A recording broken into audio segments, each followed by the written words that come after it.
दर्शकों नमस्कार। तारीख आज 12 मार्च 2025, दिन बुधवार, हिंदी तिथि फाल्गुन माह, शुक्ल पक्ष, त्रयोदशी। आइए नजर डालते हैं हमारी प्यारी राज्य हरियाणा की तमाम बड़ी खबरों पर। वीडियो शुरू करने से पहले कमेंट बॉक्स में जय हिंद लिखकर हमें सपोर्ट करें और हाँ, वीडियो को पूरा जरूर देखें क्योंकि इस वीडियो में हम जानेंगे बिजली, पानी, मौसम, सरकार के नए नियम, ऐलान। तो चलिए शुरू करते हैं। सीएम सैनी का बड़ा ऐलान, पानीपत की प्राइवेट अस्पतालों की होगी जांच, जानिए वजह। हरियाणा के 2 जिलों पानीपत और नूह के कई प्राइवेट अस्पताल संदेह के दायरे में आ गए हैं। इन अस्पतालों की सरकार जांच करवाएगी। पानीपत के कई अस्पतालों पर ईएसआई मरीजों के बिल में फर्जीवाड़े के आरोप है। विधानसभा में प्रश्नकाल के दौरान ये मुद्दा उठा तो सीएम नैब सिंह सैनी ने जांच का ऐलान किया। पानीपत सिटी से भाजपा विधायक प्रमोद कुमार विज ने कहा कि ईएसआई अस्पताल खंडर बिल्डिंग में चल रहा है। श्रम विभाग ने श्रमिकों के उपचार के लिए जिले के 21 प्राइवेट अस्पतालों को पैनल पर रखा हुआ है। उन्होंने आरोप लगाया कि ईएसआई अस्पताल से मरीजों को प्राइवेट अस्पतालों में रेफर कर दिया जाता है। कई अस्पतालों के नाम लेते हुए उन्होंने अस्पतालों में रेफर किए गए मरीजों की संख्या और सरकार द्वारा किए गए भुगतान पर सवाल उठाए हैं। हरियाणा में आंगनबाड़ी के खाली पदों को भरने की तैयारी में सरकार। आपके जिले से कितने पदों पर होगी भर्ती, जाने लिस्ट। हरियाणा में चल रहे आंगनबाड़ी केंद्रों में इस समय कर्मचारियों के सैकड़ों पद रिक्त पड़े हैं। राज्य सरकार केंद्र की गाइडलाइन के अनुसार इन पदों को भरने के लिए नियमावली तैयार कर रहा है। मंगलवार को विधानसभा में मुलाना की कांग्रेस विधायक पूजा चौधरी ने ये मुद्दा उठाते हुए सरकार से आंगनबाड़ी केंद्रों में हेल्पर, वर्करों तथा सुपरवाइजरों के रिक्त पदों को भरने की मांग की। एक सवाल के माध्यम से की महिला एवं बाल विकास मंत्री श्रुति चौधरी ने सदन में कहा कि प्रदेश में इस समय आंगनबाड़ी वर्कर के 25,962 स्वीकृत पद हैं। इनमें से 23,413 पद भरे हुए हैं तथा 2,549 पद रिक्त हैं। आंगनबाड़ी हेल्पर के 25,450 पद स्वीकृत हैं, जबकि 21,011 पद भरे हुए हैं तथा 4,439 पद रिक्त हैं। सुपरवाइजर के लिए 1,016 पद स्वीकृत हैं। इनमें से 898 भरे हुए तथा 118 पद रिक्त हैं। किसानों की बल्ले बल्ले, 15 मार्च से शुरू होगी सरसों की खरीद, खाते में आएगा इतना पैसा। सरकारी प्रशासन को 15 मार्च से समर्थन मूल्यों पर सरसों की सरकारी खरीद शुरू करने के आदेश दिए हैं। इसके तहत प्रशासनिक स्तर पर सभी तैयारियां पूरी कर ली गई है। सरसों की सरकारी खरीद के लिए जिले के एकमात्र वल्लभगढ़ अनाज मंडी को चुना गया है। सरसों की फसल पक्का तैयार हो चुकी है। प्रदेश भर के किसानों को सरसों बेचने में कोई परेशानी न हो, इसके लिए प्रशासनिक स्तर पर समर्थन मूल्य पर खरीद शुरू करने के आदेश दे दिए गए हैं। इन आदेशों के तहत वल्लभगढ़ अनाज मंडी में सरसों की सरकारी खरीद करने के लिए हैफेड एजेंसी को नियुक्त किया गया है। इस जिले में जल्द बना जाएगा बस अड्डा, आम जन को होगा फायदा।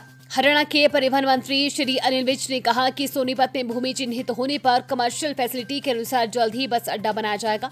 विज कल हरियाणा विधानसभा में बजट सत्र के दौरान लगाए गए एक प्रश्न के उत्तर में बोल रहे थे। उन्होंने कहा कि सोनीपत के सेक्टर 7 में जिस भूमि का निर्धारण किया गया था वो भूमि 8.86 एकड़ है, जिसमें से 4.6 एकड़ भूमि ग्रीन बेल्ट की है तथा शेष भूमि के बीच में से सेक्टर की सड़क निकलती है तथा उसी भूमि के ऊपर से हाई टेंशन तारें भी निकलती हैं। उन्होंने बताया कि 4 एकड़ भूमि के अंदर जिला का बस अड्डा नहीं बनाया जाता, जबकि जिला का बस अड्डा बनाने के लिए कम से कम 10 एकड़ भूमि होनी चाहिए। हरियाणा में हैप्पी कार्ड धारकों को अब मिलेगी ये बड़ी सुविधा, सैनी सरकार का बड़ा फैसला। हरियाणा में हैप्पी कार्ड धारकों के लिए एक जरूरी खबर है। अगर आप भी हैप्पी कार्ड धारक हैं तो आपके लिए काम की खबर है। सैनी सरकार ने हरियाणा के हैप्पी कार्ड धारकों के लिए बड़ी घोषणा कर दी है। अब लोग फोन की तरह ही अपना हैप्पी कार्ड भी रिचार्ज करवा सकेंगे। सरकार ने इसके लिए एयू बैंक ऑथोराइज्ड किया है। इस बैंक से कार्ड धारक 100 रुपए से अपनी मनमर्जी तक रिचार्ज करवा सकते हैं। हैप्पी कार्ड रिचार्ज होने से कंडक्टरों को फायदा होगा, साथ ही यात्रियों को वॉलेट में पैसे रखने का झंझट भी खत्म हो जाएगा। गोरखधाम एक्सप्रेस में सीटों को लेकर मारामारी, खचाखच भरी रेल में खड़े होकर सफर करने को मजबूर यात्री। होली के त्योहार को लेकर गोरखधाम एक्सप्रेस ट्रेन में सीटों के लिए जबरदस्त मारामारी देखने को मिल रही है। स्लीपर, थर्ड एसी और सेकंड एसी के डिब्बों में लंबी वेटिंग लिस्ट यात्रियों की परेशानी को और बढ़ा रही है। सोमवार को भटिंडा से हिसार पहुंची ट्रेन में चढ़ने के लिए यात्रियों के बीच धक्का मुक्की देखी गई। प्लेटफॉर्म नंबर 1 पर जैसे ही ट्रेन पहुंची, यात्रियों में चढ़ने के लिए अफरा तफरी मच गई। हालात ये थे कि जितने यात्री हिसार स्टेशन पर उतरे, उससे कई गुना ज्यादा यात्री चढ़ने के लिए बेताब नजर आए। ट्रेन के सामान्य डिब्बों में तो खड़े होने की भी जगह नहीं थी। कई यात्री अपनी जान जोखिम में डालकर खिड़की और पायदान से ट्रेन में चढ़ने का प्रयास करते दिखाई दिए। ऐसे में अगर कोई हादसा होता है तो उसका जिम्मेदार कौन होगा? ये सवाल यात्रियों के बीच चर्चा का विषय बना हुआ है।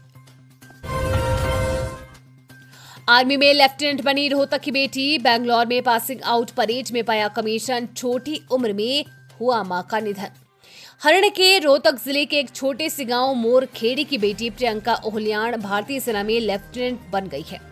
बेंगलौर में हुई पासिंग आउट परेड में प्रियंका ने कमीशन प्राप्त किया। बेटी के लेफ्टिनेंट बनने पर परिवार में खुशी का माहौल है। जानकारी के अनुसार प्रियंका ओहलियाण का जन्म अप्रैल 2000 में गांव मोरखेड़ी के एक साधारण से परिवार में हुआ। पिता राजेश ओहलियाण वन विभाग में फॉरेस्ट गार्ड के पद पर तैनात थे, जबकि माता सरोज देवी गृहिणी रही, जिनका 2011 में आकस्मिक निधन हो गया। छोटी उम्र में ही मां का साया सिर से उछलने के बाद प्रियंका ने इस दुख को अपने सपनों पर हावी नहीं होने दिया और लगातार मेहनत कर अपने आर्मी में जाने के सपने को पूरा किया। मरीजों के स्वास्थ्य के साथ हो रहा है खिलवाड़। रेडियोलॉजिस्ट की जगह महिला सर्वेटी कर रही थी एक्सरे। सिविल अस्पताल में रेडियोलॉजिस्ट के 3 पद होने के बावजूद भी महिला 7 द्वारा एक्सरे करवाने का मामला सामने आया है। ऐसे में मरीजों के स्वास्थ्य के साथ हो रहे खिलवाड़ के बाद स्वास्थ्य विभाग ने संज्ञान लिया है। सीएमओ द्वारा एसएमओ की अध्यक्षता में जांच कमेटी का गठन किया गया। जांच कमेटी की रिपोर्ट के आधार पर रेडियोलॉजिस्ट व महिला 7 पर गाज गिनना तय है। बता दें कि दादरी के सिविल अस्पताल में महिला वार्ड 7 द्वारा एक्सरे रूम में रेडियोलॉजिस्ट की जगह मरीजों का एक्सरे कर रही थी। अस्पताल में आए कुछ मरीजों द्वारा इसकी वीडियो व फोटो लेकर कार्यवाहक सीएमओ राजवेंद्र मलिक को भेज दी। मामला संज्ञान में आते ही सीएमओ द्वारा एसएमओ की अध्यक्षता में जांच कमेटी का गठन किया। वहीं तुरंत रेडियोलॉजिस्ट को कड़े निर्देश देते हुए ड्यूटी समय पर एक्सरे करने की बात कही। हरियाणा बोर्ड परीक्षा में 340 से ज्यादा नकल के मामले, 9 परीक्षा केंद्र हुए रद्द। हरियाणा विद्यालय शिक्षा बोर्ड भिवानी ने आज 11 मार्च को खुलासा किया है कि बोर्ड परीक्षा 2025 के 4 दिनों के भीतर अनुचित साधनों के 340 से अधिक मामले दर्ज किए गए हैं। बोर्ड ने साझा किया कि माध्यमिक और वरिष्ठ माध्यमिक कक्षा के विभिन्न विषयों के 4 दिनों में अनुचित साधनों के लगभग 344 मामले सामने आए हैं। ऐसे में बोर्ड ने 9 परीक्षा केंद्र रद्द कर दिए हैं। हरियाणा बोर्ड 27 फरवरी से 29 मार्च 2025 तक 1434 केंद्रों पर कक्षा 10वीं और 12वीं की परीक्षाएं आयोजित कर रहा है।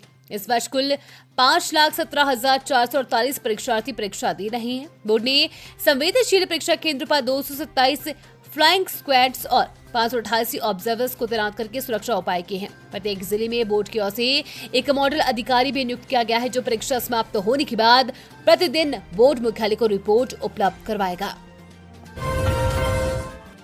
सोनीपत में सब इंस्पेक्टर रिश्वत लेते रंगे हाथ गिरफ्तार। ठगी के मुकदमे में मांगे थे 2 लाख रुपए।